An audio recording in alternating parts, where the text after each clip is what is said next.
आज की कहानी। सूरज की शादी जिससे हुई थी वो दोनों एक ही मल्टीनेशनल कंपनी में काम करते थे। सूरज की बीवी सविता बहुत ही हंसमुख और सुलझी हुई किस्म की थी।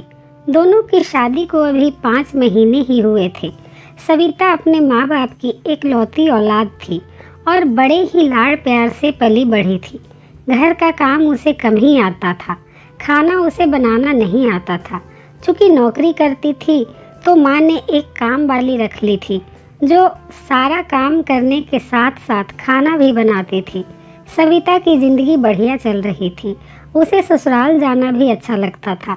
सविता की जेठानी, सास, ससुर, जेठ सब अच्छे स्वभाव के थे, पर उसके लिए दिक्कत की बात यह थी कि उसके ससुराल में सब काम खुद से ही करना पड़ता था।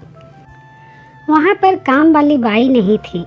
जब भी ससुराल में कोई फंक्शन होता, सविता हमेशा दुखी हो जाती कि वहाँ जाकर क्या काम करेगी। पर अब सविता ने एक काम ढूंढ लिया था और वो था बर्तन धोने का काम।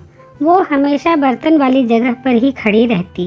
ये देख सबको समझ नहीं आता कि माजरा क्या है, पर सास और जेठानी इसलिए कुछ नहीं कहती कि कुछ दिनों के लिए ही तो आती है, कहीं उसकी बात का उसे बुरा न लग जाए।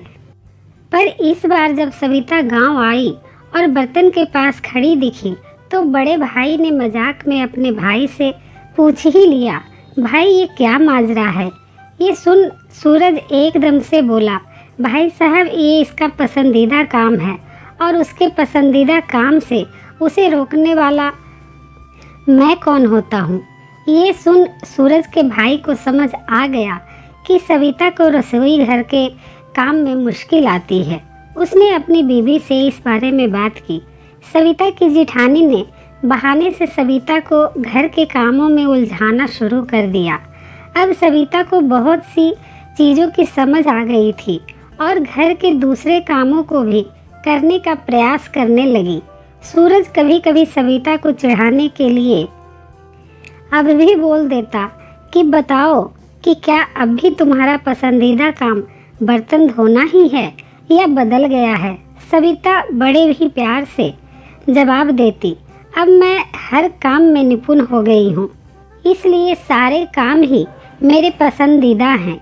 ये सच है कि सीखते सीखते हम सभी काम करते हैं और कोई काम ऐसा नहीं है जो कि नहीं किया जा सकता है। जब नौकरी कर सकते हैं तो घर का काम क्या चीज़ है। थोड़ा ध्यान और थोड़ी मेहनत करें तो हर चीज़ संभव हो जाती है, क्योंकि हर काम सीख कर ही किया जा सकता है और घर का काम सीखने और करने में ज़्यादा परेशानी नहीं आती है।